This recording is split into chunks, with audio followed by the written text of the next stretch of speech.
From the News Channel 5 Network, this is SportsLine.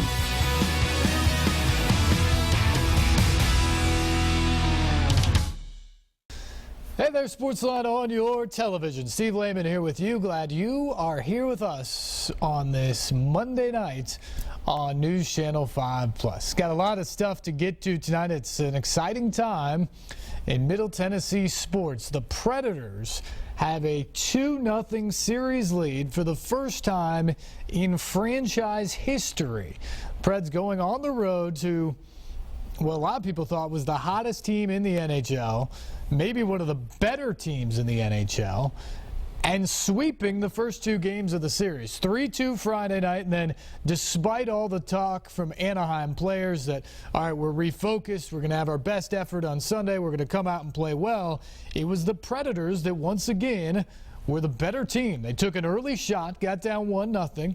Tied the game up late in the first period, then frankly dominated the second period of the game, jumping to a 3-1 lead. And then even with all the desperation of Anaheim knowing that they had to get goals, they had to get back in the game and try to even the series up at a game apiece, the Predators' defensive core, Roman Josi, Shea Weber, Pekka Rinne in goal, those guys were able to stymie out every opportunity from Anaheim.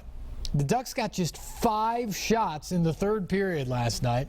One of them miraculously went in on a deflection off of Josi's skate.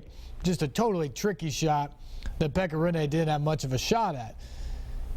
But even with that, the Preds really weren't threatened. Win the game 3-2, now have a 2-0 lead in this series after going on the road. That is a beautiful thing if you're a Predators fan. They come back home now for 2. Best of 7 series in great shape. Want to hear from you tonight. How much of those games did you get to watch this weekend? Because if there's one negative, it's the fact that both of these games, games 1 and 2 in Anaheim, started after 9:30 p.m. Nashville time. So were you one of the ones like me that stayed up late to watch it and find out what happened? Were you unable to watch because of the start times in this series so far? And if you did watch, what did you think about what the Predators did over the weekend in Anaheim? Perhaps you have a prediction now for how this series winds up. Preds win it at home in the next couple of nights? Does it go back to Anaheim? Did the Ducks make a series of it? What do you expect here? We're interested in hearing from you tonight. 737-7767 is our number for you guys to call in. Phone lines are open. The other big thing going on today is the Titans are back at work. Day 1 of the voluntary off-season workout program for the Titans.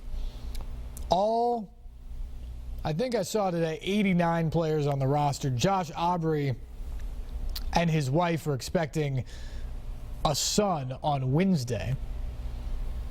And so he's not there yet because they're obviously preparing for that, and it's voluntary. But 88 of the 89 guys are there getting down to work. They can't hit the field yet. It's all instruction, it's workout, it's conditioning, those sort of things. But they are back to work. Mike Mularkey, the permanent head coach, talked to some guys today who said, look, it doesn't feel that different from the end of last year in terms of who the guy is leading the meetings. We're familiar with him and how he operates and his style, although Jarrell Casey did say he blared music when the guys walked into the building today ahead of their workouts and things like that. That was a departure, so perhaps a little bit more loose atmosphere at St. Thomas Sports Park this year for Mike Mularkey. But in terms of how he handles himself, his message to the team, all of that remains the same. But what guys were adamant about is different, is just the feeling within the locker room. And we talked to several guys and said, look, every year we talk to you at the beginning of the year, the beginning of training camp or whatever, and we say, how does it feel this year? What's the expectation? And everyone in the locker room, to a man, says, oh, it feels different this year. We're not satisfied with last year. We believe that this is going to be a better season because this, and this. And that's just the statement. And for 5 or 6 years now, it hasn't made much difference when it comes to the Titans. But you talk to some of the veterans, a guy like Jason McCourty, who we might hear from coming up tonight on the program. You talk to a guy like that who's been around for a lot of those years and given some of those answers, and he's a realist about it. But you can sense that he feels differently about this team. His answer to why is this year different is, talk to me at the end of the year, and hopefully I can tell you it's different because we won. So he's not interested in telling you up front of why it's different. He's interested in seeing a difference in the product this year, the team on the field, and then being able to answer that question at the end of the season. But McCourty did go on to say that he thinks Mularkey's done a really good job with this team, that the players embrace him. He said that John Robinson and all the aggressive moves that he has made has kind of like it's won over the fan base and excited the city, has excited the locker room because they see an organization now that's going out of their way to make moves and try to be different. You bring in DeMarco Murray, who's the 2014 NFL rushing champion. He's now your running back. You feel secure about who's going to run the football for your team. You go out, you bring in a wide receiver. You make changes on the defensive side of the ball. You complete this massive trade, one of the biggest trades in NFL draft history last week, to pick up 6 picks from the Rams in exchange for the #1 overall pick. Players saw that. Players are aware of what's going on, what the front office is doing for them. And while it hasn't led to any wins yet, to them it shows a real commitment from the team that this is going to be different, that this year is going to be different than past years, and that they're committed as an organization to be different. And that was the message from a lot of Titans today. 737-7767 is our number tonight if you want to get in on the phone calls here. Phone lines are wide open for you guys to talk hockey playoffs or talk the Titans. And you can get your take in on that trade from last week. The big blockbuster draft trade went down last Thursday. What's your take on that? By and large, very well received. I think around the league, locally, a lot of people think that was an aggressive, bold move by John Robinson, a guy who hasn't been a general manager before now, and it sets the Titans up in a good way. What's your take? 737-7767 is the number. Also, the NFL schedule is out. Came together very quickly last week. Titans know what they're doing. They're home to start the season off against the Vikings for the first time in 3 years to be home opener for the Titans. They also have the finale at home at the very end of the season. A couple interesting games. Probably the 2 most interesting games on the schedule, frankly, are when the Packers come to town in the middle of November and when the Super Bowl champion Broncos come to town in early December. So an interesting schedule out there.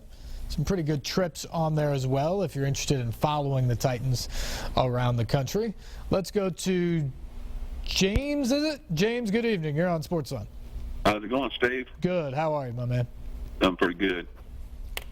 Yeah, I've liked what the Titans have done, man. That hiring job, I think that was a slam dunk. He's bringing a different culture to the team, and I like what we had. I like what he done in free agency. And I think, from all the signs are pointing at in the draft, it's going to be O-line, D-line, and receiver. I think that's what we need to stock up. We know we got a couple corners, and I think and running back, I think we're in pretty good shape there. But I think some young defensive linemen, probably some offensive line, and that receiver core, I think he's going both up in this draft. Yeah, I think you're right. I've said for a long time they've got a lot of holes to fill at a lot of those places. And that was the one thing to me about the top of the draft is Yeah, you've got the number 1 pick. You may be able to get the best guy in the draft. But the best guy to a lot of people in this draft is Laramie Tunsil. And the Titans have a left tackle that they drafted in the first round a couple years ago. So I don't think that's the biggest need. You need to get more playmakers around Mariota, wide receiver like you mentioned. You do need some help on that offensive line, but you probably need some help on the defensive line. You could probably use another pass rusher at outside linebacker. You can't hurt to have a talented cornerback involved here.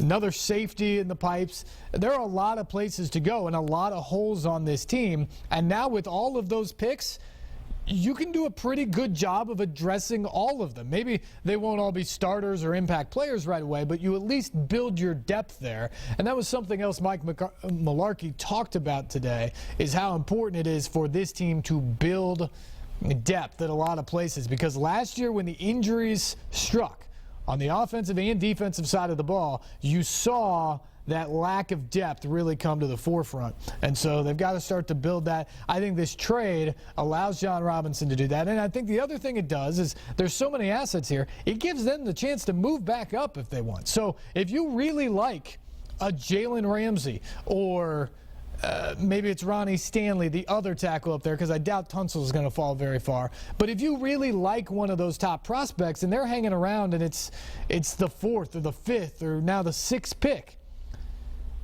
the cost to get back up there is going to be a lot less than what you got here. And so the Titans are equipped, have the assets now, that if they have a guy like that they really covet, they can go after him. Yeah, I don't think John Robinson, everybody don't need to count on him getting these big-name players, because he's going after talent and football players. He done made it clear he's going to look for football players and not big names from big schools. He's looking for gems in the rough. You know, that's what I feel like that's what he looked for when he's up in New England. That's what he got up there. I mean, it seemed like Bill Belichick got the best out of all those players up there. I mean, no-name players, man. He just make them superstars. And it's just football players that love the game. I think that's what he's looking for. Yep, James. I think there's two things, and we appreciate the call, that John Robinson wants. He wants value in picks. He even talked about that with the trade, is in this draft, given the climate and maybe the fact that it's not a super draft at the top, how do you maximize the value of having the number 1 pick? Do you take one guy? Or if you have the opportunity to trade and bring in a haul of 6 picks like they did, is that maximizing the value of that pick more? He certainly thought it was. I agree with him. I think what they're getting now in this draft, even if they stay put at this point and just drafted those positions, 6 positions between 15 and 76 in the draft, if they do that, they're getting more value, more players that can help this team than if they stayed and drafted at number 1. So I applaud him for that. I think he's going to try and maximize value, and I think he did it there. And then the other thing he's looking for is he's looking for, as he described it when he was hired, tough-minded, coachable football players. Not necessarily stars, but they want team-oriented guys who are going to come in and work, be a part of building the culture, be a part of building a winner here, and that's what he's going to look for. And again, Mike Mularkey said it today. They've brought in about 30 guys for meetings over at St. Thomas Sports Park. These are college guys who are doing extra workouts, getting set for the NFL draft. And Mularkey basically said, look, all of these guys that we've brought in here to do these extra workouts with, they fit our culture. They fit what we're doing around here. So it's not just about evaluating the talent, but it's also evaluating the personality in terms of what they want on their football team. I think that's going to be a very key component. And I'll tell you what, if John Robinson proves himself out in the draft, which we haven't seen him draft yet. We know the past in New England. We know what he did in Tampa Bay in a year. But if he proves in a couple draft classes starting next week to be as good of a talent evaluator and draft selector as he is a negotiator when it comes to trades and contracts and some of these things, the Titans hit an absolute home run.